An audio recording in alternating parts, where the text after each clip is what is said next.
Sometimes it feels like the sun will never rise, like the birds will never sing again. Believe in a power greater than what you are going through. When you don't know what to do, keep breathing. That's right. When you don't know what to do, just keep on breathing. From the City of Angels in Los Angeles, welcome to all my listeners out there in Radio Land. I'm Dave, the Caregiver's Caregiver at caregiverdave.com, along with my lovely co-host, former mayor of a California beach town and best-selling author, Debbie Peterson. And we're coming to you live and on demand 24/7 on numerous syndicated radio and podcast networks on 26 global audio and video platforms, including iHeartRadio, iTunes, YouTube, Spreaker, SoundCloud, Vimeo, Stitcher Radio, Blog Talk Radio, Castbox. I mean, the list goes on and on. And in fact, we are proud to be voted #1 caregiver podcast on FeedSpot out of thousands and #1 caregiver podcast on Player FM of the top 50. And we do have an especially exciting show planned for you today. Let's see. Put your own oxygen mask on first. Self-care essentials for caregivers. Caregivers suffer acute long-term stress that can harm their health. 30% of caregivers die before their loved ones do. And they even, it shortens their lives, like I just said. In this power-packed episode, Jocelyn King shares pragmatic advice that caregivers can start using today to care for both themselves and their care recipient. So Jocelyn King is actually a certified life coach, certified neurosculptor. Did I say that right? You did. That's great. You'll have to tell me what that is. I will. And then an experienced caregiver. While a caregiver, she was targeted by cybercriminals and had to combat cybercrime on top of already an overwhelming life. And overcoming these setbacks and obstacles led her to create the CLEER, CLEER method. 5 essential steps, create the life you want and care for yourself, caring for your life. And she's dedicated to helping others protect their well-being online and in life. She offers classes, resources, free resources, and her forthcoming book. And caregivers, I should say, caregivers and their recipients are probably targets for crime, cybercrime. I know emails, phone calls, I mean, they're everywhere. And if you're not really sharp on this, you'll be giving them your whole life story, and then you just had your identity stolen. But before we get into that, I first want to thank my last week's guest. And pets help us combat stress. Jean Alfari's work as a human resource professional, positively coach and award-winning author, combined with her passion for dog adoption, makes an engaging story. Just a reminder, you can watch or listen to that interview and all our interviews on our membership website, caregiverdave.com, or any of the other 26 global networks I mentioned earlier. All right, enough of that. Jocelyn, welcome, Caregiver Dave Show. We're so excited to have you on. Well, thank you, Dave and Debbie. It's so great to be with both of you. And I am dedicated to helping others, as are you. So it's a pleasure to be part of your wonderful podcast and your wonderful work. Thank you so much. Now, I always like to ask my guests, the first question is, who is Jocelyn King and why was she placed on this? I love that question. And I always love hearing the answers of your other. It's interesting. I was thinking about it. I ultimately realized that since I was a little kid, I've loved helping people, and I would stand up to bullies. Like I was the little kid on the playground who did not know how to fight, but I stood up to the bully who was picking on, Were you very tall? I was tall, but I did not know how to. In fact, here's a funny story. This was 4th grade. A girl bully at the school was picking on another girl who was, petite, but also she was kind of the outcast because her parents did not fit the normal status quo, and she was picked on and teased a lot. And she was being teased, and I stood up and I said, "You shouldn't talk to her like that. That's not fair." And I was all about fairness and justice. So even back then. And she started coming for me to swing. And I am tall, and I have long legs and long arms for my height. And I reached out and I grabbed her by the top of the head, and held her away from me. So she was hitting and kicking me, but she couldn't reach me except my arms. So I did not know how to fight, and she did. She was famous for punching people, and she knocked a kid's tooth out and gave him black eyes. So she was not somebody to mess with, but I could not stand by and watch somebody be a victim to me. You pulled a And Muhammad Ali with his long reach, just hold them at bay while they're going. exactly. And I It would was like a cartoon. it was. And so without my knowing it, that was my knowing what my purpose on planet Earth was. And it's been a theme throughout my life. Even when I was a leader, I was an executive in a Fortune 50 company in Silicon Valley. As an example, when I went through an acquisition and was being acquired, I had a team of 85 to 90 people. I think it was 85. Wow. Only 20% of them were going to get kept, and the rest were going to get laid off. Oh. And in the back, there was nothing I could do about it. But in the background, I vowed that everybody on my team, because they were all great people, all great performers, no one was deadwood or needed to go. I thought I'm going to find them another position, either inside the company, which was Intel, or I'll help through my network place them and get them jobs. So I made a personal commitment that I was going to do that, and it was pretty busy with the acquisition, but I was not going to let anybody, suddenly, have be without a job or homeless. So my whole life, that's been my true north, is fairness, justice, and helping people live, a better life than when I found them, and help them in some way I could. So that when I found myself the victim of cybercrime, I was looking for how do you recover from it. And that checklist didn't exist. There's over 4,000 cybersecurity companies. So I got a lot of advertisements for tools I could buy. Nothing even explained to me, well, because you can't just buy one thing that's going to help you. And I couldn't find the checklist. And even when I was working with the FBI and the sheriff and law enforcement, was very helpful. But, when you find out you're one of almost 1 million cybercrime reports every year, they're basically giving you a form. So you think you're going to recover and get help, but you actually end up getting into a system with red tape. So I was like, where is this checklist that's going to help me out of it and help prevent it happening to anybody I care about? And it didn't exist. So I didn't know how and I didn't know when, but I vowed that I would create it. And that's what I've been doing. Wow. So let me get this straight. You were a full-time caregiver. You're working full-time from home. Yes. And then you were targeted by cybercriminals. How the heck did you deal with all of that when any one of those is a struggle?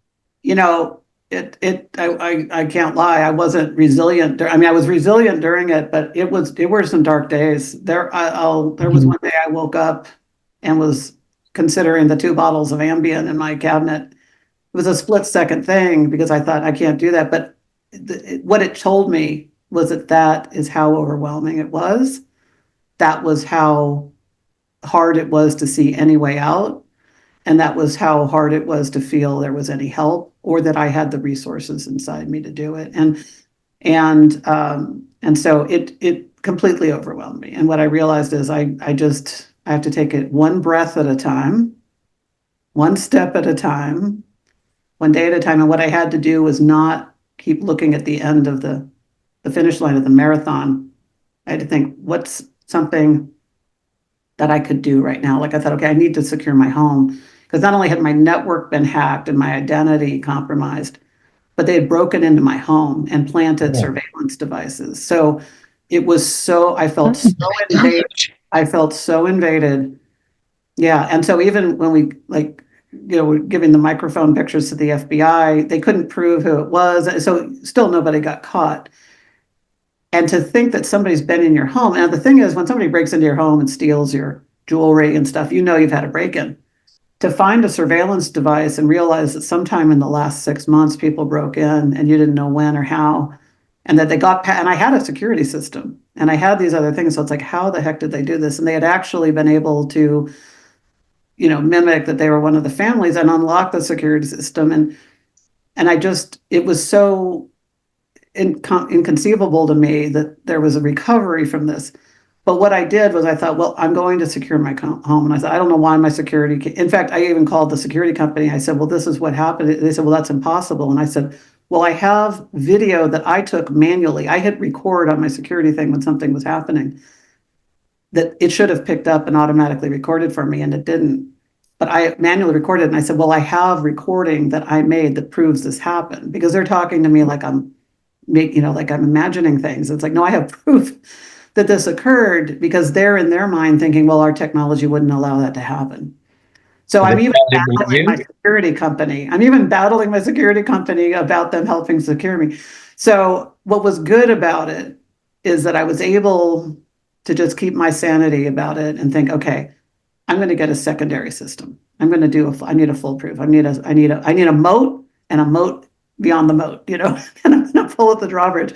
And by the way, that's what a lot of cybersecurity is. It's really recognizing that everywhere you have an account or a password or something, it's no different than in your physical space of having doors and windows.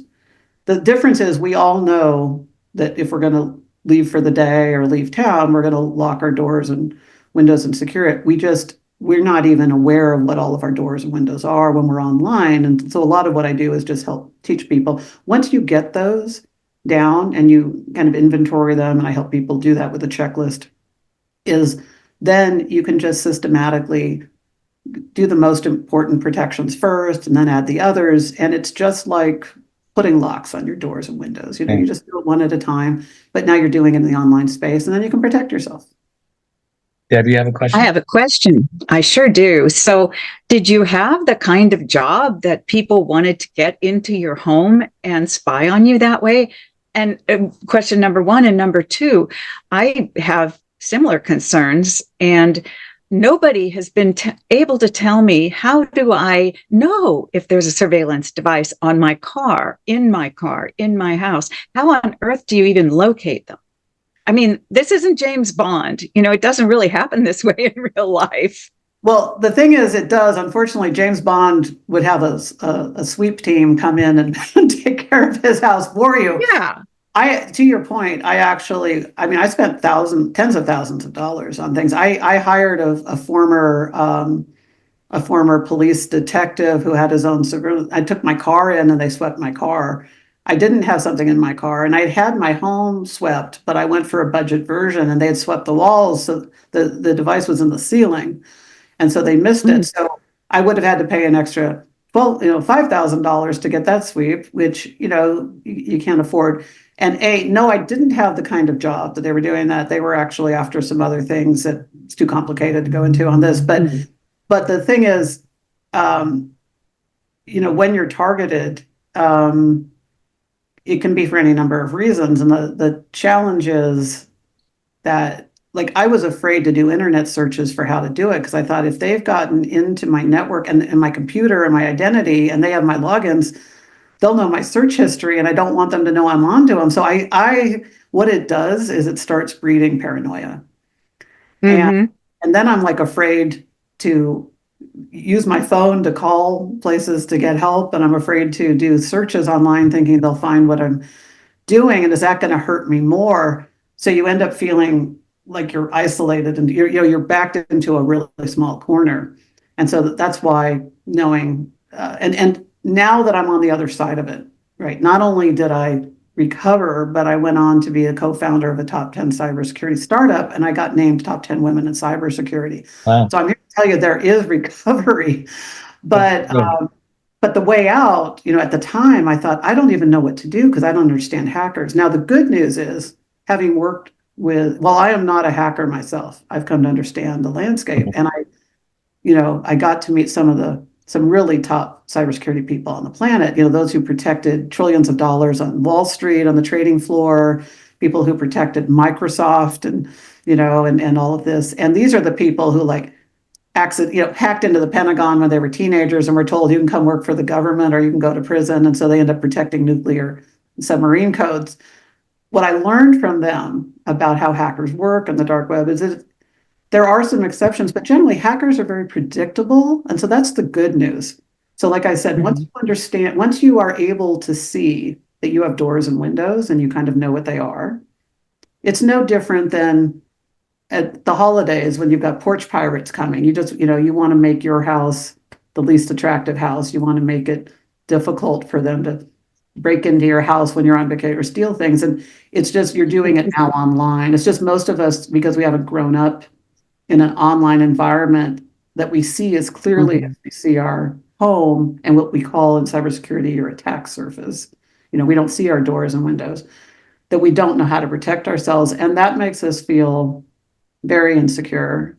And that's why saying cybersecurity and hacker immediately jacks people's limbic systems up, right? Your cortisol and adrenaline starts pumping as soon as I say those words, because it's a scary unknown. And when you learn that, oh, these are the predictable things, this is what's most likely to happen, these are simple steps you can take, just do these 5 things this week and you'll be much safer than you are right now, you start gaining control back. And when you start gaining control back, you start taking deep breaths again. And that's when, you get out of that fight or flight mode. And that's what's so essential. So, like I mentioned before, what is a certified neurosculptor? And tell us about you being the creator of CLEER. Sure, absolutely. And they are tied together. So what I found that there's 3 to 4 reactions to, fear, which are fight, flight, and freeze. And there's another one called fawn, but I'm not getting into that. But fight, flight, and freeze. And I was a freezer. So when I'd get scared, I would like freeze and not be able to take action. It's like a deer in a headlight. And when I was under this kind of attack and I saw things coming, and I also didn't know when something was going to happen, I then wasn't taking action. And what happens is I got into such fear that my prefrontal cortex, which is where we do all of our high level thinking, went offline because I was in the center of my brain. And I found the Neurosculpting Institute. It was a godsend for me that the founder of the Neurosculpting Institute, which is based in Denver, did a seminar just a few miles from my home on a weekend. And so I went and took it and I went, oh my gosh, this is for me. And it's how you learn how to downregulate your fight and flight response so that you can activate your best thinking and your calm thinking and not be in fear and fight or flight mode. And so I love it's a 2-phase process. Basically, you first ground yourself. And this is really good for caregivers to do when they're feeling very stressed, because what's happening when you're stressed is it's the same thing as a fear response. You're putting yourself on an adrenaline and cortisol drip. You may as well be hooked up to an IV, pumping all this in. And it's meant for when we face a saber-toothed tiger to run or fight. It's not meant for when we're sitting at home trying to create a list of things we have to do that day and take care of an ailing relative or care recipient, and trying to work on Zoom from home or whatever. So it's poison because we don't get it out of our system. And that's why, Stanford study showed 30% of all caregivers die prematurely from stress-related syndromes. And those are just the ones that they can track to extreme stress-related. So the number one thing that everybody needs to do, but particularly caregivers, is learn how to reduce that stress. And what the Neurosculpting Institute taught is, it's very basic, but you breathe out, start by breathing out, because the first way to take a deep breath is to exhale first and get all the air out, and just breathe. And as you breathe in, feel your body, feel your legs on the chair or feel your feet on the ground. And what you're doing by being aware of your breath and your body is bringing yourself into the present time. Because even when you're caring for somebody who may have a terminal disease, the fact is they're still in front of you and you're in your house and you're probably not under an imminent threat. So when you ground yourself in the fact that you've got, yes, you have problems, but you're grounding yourself in the fact that you have air to breathe and you have water to drink and you have a roof over your head, and you're grounding yourself in how you're safe, you calm down your stress response, and that brings your prefrontal cortex back online. And then by envisioning the things that you want to have happen, and the things that the goals you have basically for how you want to be improving a situation, And there's a modulation, there's a neurosculpting meditation that walks you through it. What it's actually doing is we're using words to toggle between your left and right brain and your front and back lobes. So we're kind of exercising. We're doing a little teeter-totter or table tennis or, with your brain to help you be able to envision what it is you're wanting to do successfully so that you can create it. And you're literally rewiring your brain. What science has proven is neuroplasticity. Our brains are not like cement. Like when I was growing up, it was like your brain cells are your brain cells. Brain's like cement. The only thing you're ever going to do is kill them off by too much alcohol or smoke. And but they found that's not true. They're much more like Play-Doh. And if you've ever seen old Play-Doh, it can get a little crusty, but you just need to massage it and work it and moisturize it, and it'll come back online. And that's what our brains are like. So you can literally rewire your brain so that you change your thinking patterns and your response to things so you don't stress yourself out so much. And that's what I learned from the And neurosculpture. stress is the killer, especially for caregivers. Who are you caregiving? I've caregiven people throughout my entire life. My parents, when I was young, in fact, I dropped out of high school when I was 16 to care for parents, and then started working full time when I was 17. And then my first husband, Were they older?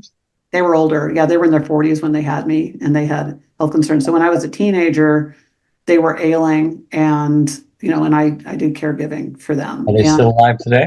Yeah, but they lived many, many decades after. But I was doing that. And then my first husband had an injury that he couldn't work anymore and was having to do rehabilitation and was dealing with both physical and the psychological aspects of that. So there was mental stress in our home and emotional stress in our home and the physical issues that he was going through. And that was for a number of years. And then while this cyber attack was going on, it debilitated my husband. This is my second husband, and was changing his personality. He was under such PTSD that it was like living with a war veteran who was having, daily responses to that. And so then he would start, having outbursts against me, right? Because he couldn't tell the difference between the enemy anymore. So, and this happened right before COVID. So then I found myself in COVID lockdown, and the few places I was reaching that I could find that could do help for us were shut down for COVID, and there was a 9-month waiting list. So I had to deal with somebody who was seeing me as the enemy, and I was trying to deal with the real enemy, and I was working because for COVID for me, because I'm in cybersecurity, I was working more. I mean, I had friends who were sitting at home watching Netflix, getting their government checks, but we actually had to pull our launch in. So I'm working overtime from home, dealing with somebody who's not mentally and emotionally and physically capable, and was had to have a quadruple bypass and had a personality change. And I'm trying to deal with my own stress, and I'm trying to fight cyber criminals without the help of law enforcement. So it was an ordeal. However, if I could go back, I wouldn't change a thing, because what I learned from all that is what I am now getting to share with thousands of people around the planet, of how to find resilience mentally and in your spirit, and be able to put yourself first and protect yourself. I basically, my whole mission in life has been learning how to protect yourself online and in life, mentally, physically, and and cybersecurity. And so that's what I do. Debbie, you have another question? Well, I think so. You've covered the CLEER method. That's what we've been talking about? Well, actually, thank you. I got off a little bit. I was talking about neurosculpting. What I did was, when I did recover, I mean, you can say I'm the only smiling cybersecurity person you're ever going to meet. And it's because this is all, I mean, I'm happier now than I've ever been in my entire life. And you wouldn't think that would be true after the debacle I've been through. But I have found empowerment and self-empowerment and all this. So people were asking me, how did you recover from this? And how did you get from, nearly being suicidal and being in a state that nobody would want or wish for, into being happy and actually not just recovering, but going on to, you know, win awards and be speaking places and doing things. And I had to reverse engineer. I said, how did I get out of that? And I realized there were 5 steps that I took. And that's what CLEER stands for, CLEER. It's to clarify what you really want and have a clear vision of it. Because as long as I was trying to just react to everything that was happening, I wasn't proactively trying to change my circumstances. So it's get out of reactive mode and be clear on. So what I wanted my house to be a safe sanctuary. I wanted to be able to have friends and family in my life and coming and feel that I could protect them, that we were safe. And I wanted to just have relaxed enjoyment again. So I got clear on what I wanted. Then I listed the things I needed to do. Okay, I need a secondary system, security system, right? I need things. So list the things I need to do and then break it down to the smallest tasks possible, right? And then envision myself reaching that finish line of doing these tasks and accomplishing it. And then execute one action a day. That's the other thing. The way to get out of overwhelm is just do one thing a day. And that doesn't sound like a lot, but that's 30 actions in a month. That's 90 in a quarter or season. And I promise everybody listening, if you do one small action a day for 30 days, you're going to be in a much better place at the end of the month. And so that's the E of execution. And then the R stands for resolve, which is as you're taking these actions, you're going to have that fight or flight response come up. You're going to want to stop the voices in your head that tell you why you can't do it or that you're not capable or whatever it is, or that you don't deserve to be happy. Different people have different, things, beliefs. Resolving those because they're not serving you anymore. We all have them for a reason, but they're no longer serving us. And so it's good to overcome that. And in my book and in my videos on my YouTube channel and stuff, I talk about how to do that. But that way you keep going because some people are too afraid to get started. Some people get started and then are afraid of the change. And some people get really close to the finish line and then stop. So the R is really important that you don't quit right before the miracle. So I don't remember what L was. What were you saying is L? That was list. So list the things you know you need to do. When I work with people, everybody intuitively knows what the next right action is because you don't have to have a project management plan with the 35 things you have to do. You just need to know what's the next action that I should take that's going to help. It's call somebody and research something. It's ask a friend for help. Like in caregiving, when you know that you need a respite because you haven't gotten enough sleep, you're not taking care of yourself, and you just need some downtime. Maybe, if you could just put on your favorite song and dance around for 5 minutes a day, well, what do you need to do to make that happen? Is it while your care recipient is resting, or who can you call from your neighborhood, your family, your community, your church, your synagogue, your whatever, to come and give you an hour so you can get out and get some fresh air. Go take a walk in nature. That's a lot.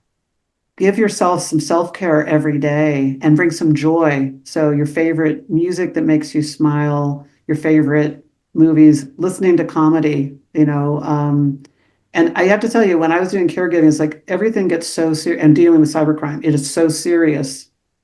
The thought of listening to a Netflix comedy thing or even a short joke seemed like I wasn't being serious about my situation. I had to realize, no, this is actually part of my self-care program to make sure that I'm here for the long term. And that I don't short circuit. I need to care for myself, and that includes my mental health. So when you give yourself permission and then you put things in that bring you joy, a hot bath, things that are nourishing to your body, mind, and spirit, you need to do, if you could do 1 to 3 things a day, it's going to have a tremendous effect, especially, again, over 30 days. That's 30 to 90 things you've done that you wouldn't have done otherwise. I can't believe how fast this time has gone. We could talk for another hour. How can people get a hold of you if they want to learn more? Your book, website, I don't know. Absolutely. So if you come to Jocelyn King, JocelynKing.com, you can sign up. And again, my purpose is to help as many people as possible. So I have a lot of free resources. My book will be coming out. I have low-cost classes. I have high-end classes. My goal is to have helpful things for everybody. Mhm. And in October, which is National Cybersecurity Awareness Month, I'm going to be launching a lot of little videos with data and tips and helping educate people on what they should know about cybercrime and cybercriminals and what they should know of how to take care of themselves. So, and I'll be putting up downloads. So please sign up for my emails, and I'll be sending as much helpful information your way as I possibly can. What's the name of your book again?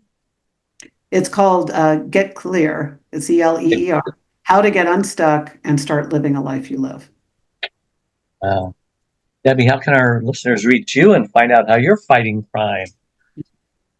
Just go to mayordebbie.com, and that will link you to all kinds of things. And one especially I wanted to mention, I write for Psychology Today and for the blogs. And I write about women in leadership, and you just exhibit all of those wonderful qualities of women in leadership, of looking out for other people.